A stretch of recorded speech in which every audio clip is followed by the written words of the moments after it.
Bismillahirrahmanirrahim. Assalamualaikum warahmatullahi wabarakatuh. Waalaikumsalam warahmatullahi wabarakatuh. Alhamdulillahirabbil alamin. Allahumma shalli ala Muhammad wa ala ali Muhammad. Kali ini kita akan melanjutkan pembahasan yang paling menyenangkan, yaitu membahas masalah cinta dan membahas masalah rindu dan membahas masalah ridho. Kebahagiaan juga ya, ridho itu. Oke, kali ini kita akan membahas lagi tentang arti cinta. Tapi cinta kepada Allah, cinta kepada kekasih juga boleh ya.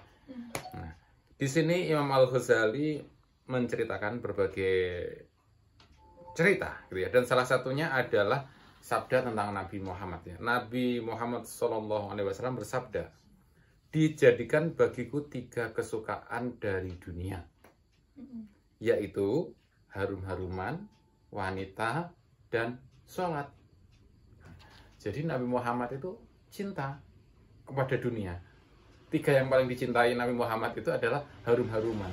Jadi pakai harum-haruman, pakai parfum itu disukai Nabi. Tapi kalau cewek kan malah nggak boleh pakai parfum. Katanya aku pernah dengar malah jangan pakai apa sih parfum, apalagi kalau lewat cowok katanya. Nah, cewek tidak boleh menggoda cowok dengan parfum-parfuman. Iya, dalam arti begini.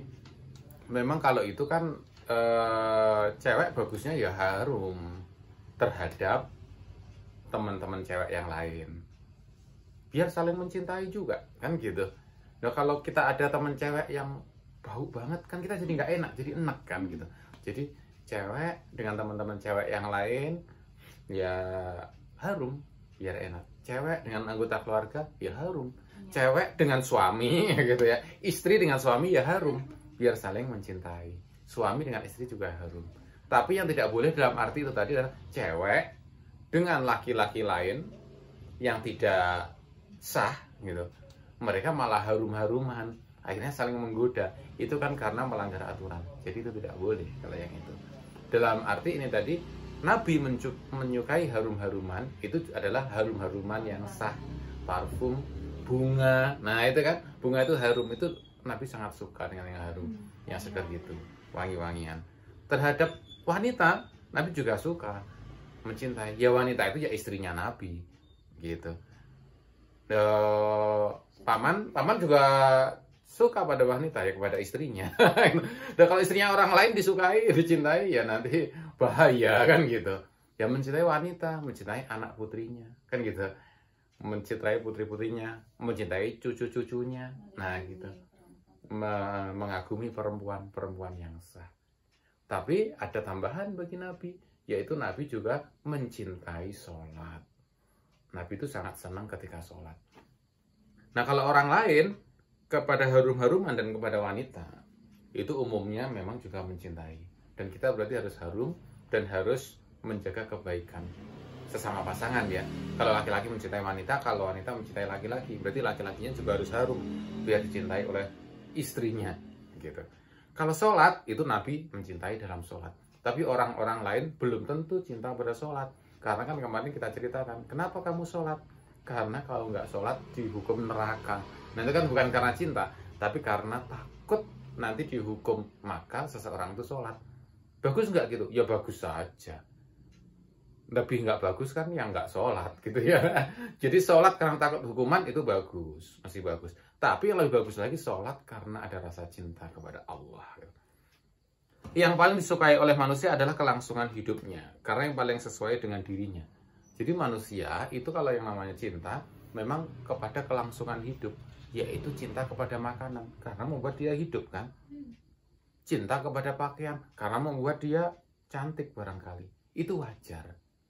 Cinta kepada lawan jenis itu juga wajar karena bisa melahirkan anak yang baru kan.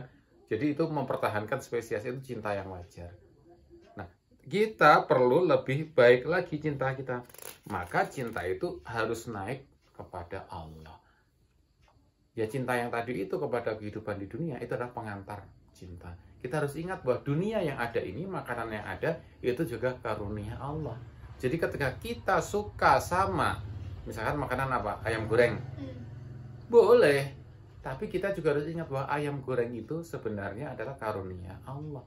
Jadi kita menikmati karunia Allah, kita menikmati nikmat dari Allah lewat penjual ayam goreng gitu. Begitu pula mencintai Nabi SAW dan para sahabatnya. Imam Asy-Syafi'i dan para imam mazhab tidaklah dirasakan dengan kelima indera. Jadi cinta kepada Nabi itu beda dengan cinta kepada makanan gitu. Karena cinta kepada Nabi, cinta kepada para imam, cinta kepada para sahabat yang terpilih, itu ada cinta yang dirasakan oleh mata hati kita. Akan tetapi timbulnya ketika ia mendengar berkumpulnya sifat-sifat kebaikan, sedangkan segala yang di luar jangkauan indera dapat dianggap baik oleh cahaya mata hati. Jadi kita mencintai Nabi, mencintai sahabat itu karena dari mata hati. Ada rasa kerinduan, rasa senang kalau kita ketemu Nabi, rasa senang dengan kebaikan Nabi, rasa senang dengan akhlak Nabi. Nah, itu cinta kita kepada Nabi. Apabila telah jelas hal ini, maka tidaklah patut dicintai selain Allah Ta'ala, karena dialah sang pencipta dan pemberi asal fitrah. Jadi ketika kita jelas bahwa semua ciptaan ini adalah ciptaan Allah, semua benda, segala sesuatu, game, itu hakikatnya kan yang menciptakan Allah. Kan manusia hanya merangkai. Kalian suka main game, main handphone gitu, kan hakikatnya itu dari Allah. Benda-bendanya, atom-atomnya, molekul-molekulnya kan dari Allah gitu. Jadi ketika kalian mencintai game, itu kita harus ingat bahwa itu sebenarnya adalah karunia dari Allah. Nah, sehingga boleh nggak mencintai game? Boleh. Boleh mencintai game. Boleh nggak mencintai handphone? Boleh. Boleh. Asal tidak berlebihan. Nah, karena cinta itu ada ukuran. Cinta yang tidak ada batasnya itu kalau cinta langsung kepada Allah. Cinta kepada yang menciptakan game. Yang menciptakan teknologi digital, yang menciptakan teknologi itu hakikatnya adalah Allah itu sendiri. Disebutkan juga di sini, berakhlaklah dengan Allah, berakhlaklah dengan akhlak Allah Ta'ala. Di dalam hati terdapat naluri yang bernama cahaya ilahi.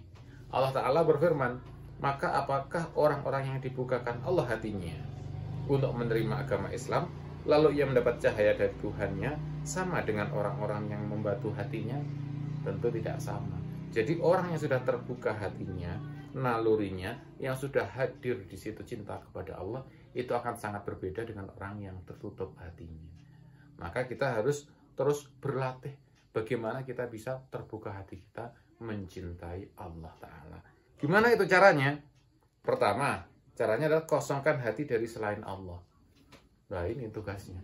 Jadi agar bisa jatuh hati cinta kepada Allah, itu harus mengosongkan diri kepada selain Allah. Jadi yang tadi itu, yang namanya cinta kepada kekasih, itu harus dikosongkan. Lah, aku cinta pada pacar, pada kekasih, yang ingatnya pacarnya terus, kekasihnya terus, itu harus dikosongkan.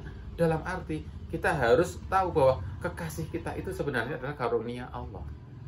Jadi ketika kita mencintai istri kita, mencintai anak kita, mencintai suami kita, itu kita kosongkan. Sejatinya itu adalah Allah, karunia Allah. Nah, cuma jebakannya memang beratnya di situ. Ketika kita mencintai game, kita bisa berhenti pada menyukai gamenya itu, tapi tidak ingat Allah. Nah, itu yang bahaya. Jadi kita harus mengosongkan.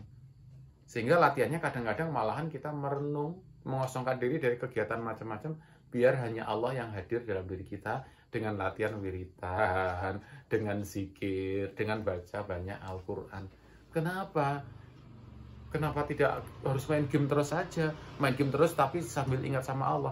Karena kenyataannya ketika banyak main game, lupa sama Allah. Itu kenyataan yang terjadi di hari-hari biasa. Ketika banyak menikmati makanan, makanan yang disukai, 1 piring tambah, 2 piring tambah, 3 piring tambah terus, ingat gitu sama Allah. Nah, ada jebakan lupa sama Allah. Jadi kalau ingat pada Allah, makan 1 piring, belum habis, kok pesen piring kedua. Jadi ingat, piring kedua saya kasihkan kepada orang yang membutuhkan, karena cinta pada Allah. Nah, gitu. Jadi malahan mengosongkan pada Allah, mengosongkan kepada selain Allah, itu justru memang kadang-kadang sering meninggalkan hal-hal yang berbau dunia. Untuk latihan loh ya, untuk latihan. Yang kedua, yaitu biar kita mencintai Allah adalah dengan kesempurnaan makrifat, kesempurnaan pengetahuan. Jadi kita perlu mengetahui bagaimana Allah itu, bagaimana sifat Allah. Sifat Allah yang maha pengasih, yang maha penyayang. Sifat Allah yang maha melindungi, sifat Allah yang maha memberi. Nah, itu kita pelajari makrifat dengan sebaik-baiknya. Yang pertama misalnya, pembersihan bumi dari duri dan rerumputan. Yang kedua misalnya, meletakkan benih di bumi. Ia tumbuh dan menghasilkan pohon makrifat, yaitu kalimat yang baik. Allah Ta'ala berfirman, akarnya kokoh dan cabangnya di langit. Ini perumpamaan ya. Yang pertama tadi, mengosongkan kepada selain Allah, itu seperti membersihkan bumi, membersihkan kebun dari hama-hama. Yang kedua, kemudian makrifat kepada Allah, ilmu Allah, itu seperti menanamkan benih di kebun yang sudah bersih tadi, yang sudah siap tadi. Maka nanti tumbuh, akarnya sangat kuat, dan daunnya juga lebat. Buah-buahnya insya Allah nikmat, yaitu cinta kepada Allah. Silahkan, ada pertanyaan-pertanyaan. Akarnya kokoh dan cabangnya di langit. Surat Ibrahim ayat 24. Terima kasih, semoga bermanfaat. Alhamdulillahirrabbilalamin. Wassalamualaikum warahmatullahi wabarakatuh.